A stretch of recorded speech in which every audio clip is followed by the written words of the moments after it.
Welcome one and all.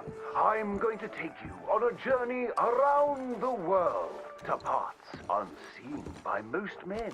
Why, I have traversed the great lands and oceans of the globe and bring you sights and scenes from places far away. Yes, a great deal of the world is populated by unwashed savages that don't have the decency to cover their reproductive organs. First, to jolly old England. You may wonder why, when you meet a British person, they have tiny red eyes, big ears, and long noses. We can now reveal the truth. Since the opening of the Underground Railroad system 30 years ago, the entire of London has moved beneath the earth. Just think of the joy children must feel being able to play unfettered by rain or refinery smoke. They are a dignified people, living among stalagmites in their dainty hats. And they have an underground king who worships an underground garden gnome. Have any of you been to New York City? It seems like the whole world is ending up on that tiny island. Now there's Lady Liberty, a marvelous statue. To welcome all the Irish people moving to our great country after all those potato problems. They are welcomed by tourists who toss potatoes out of the head of that lady.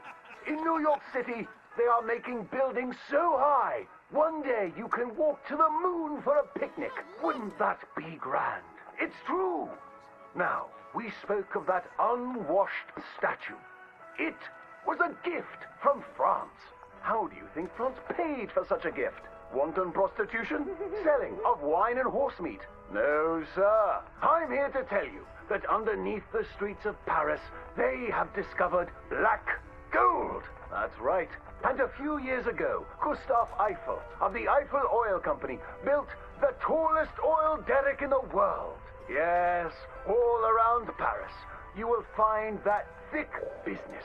It ignites like brandy, which is why so many French aristocrats drink it as an aperitif to aid digestion. The women of France are dainty and fair of skin, partially because they use that crude oil to bathe in, anointing and greasing their bodies, often before committing sinful pleasures of the flesh. Places that don't change their ways are falling behind. Visit the streets of Italy, and there is literally nobody left. The churches are empty. There's nobody drinking tiny coffees and slurping spaghetti in the streets. The Italians have never been known for good architecture, and their crooked buildings are falling over. Where have all the hairy women and men gone? Where are them Italians? It is one of the world's great mysteries. You may have heard talk of a horseless carriage being invented, powered by whale oil, vapors, or demons. Ironically, that is a myth. What is more exciting, the Germans have developed a mechanized horse that never needs to eat or sleep. It is a marvel of invention and is intended to facilitate the German army when it invades France or Russia in their campaign to spread the gastronomical wonders of low-quality beer, sausages, and sauerkraut. They love cabbage.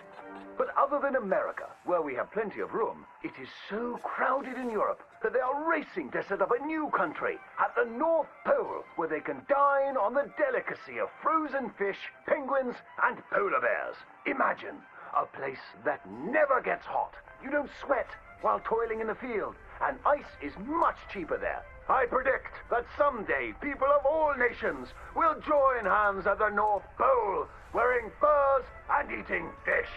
My next adventure will be to visit Egypt, where I hear they live in giant triangles and talk in a Chinese-like language of birds and eyes and squiggly lines. And they worship cats, which is a bit worrisome and unsavory. Thank you, ladies and gentlemen, for joining me on these fantastic journeys.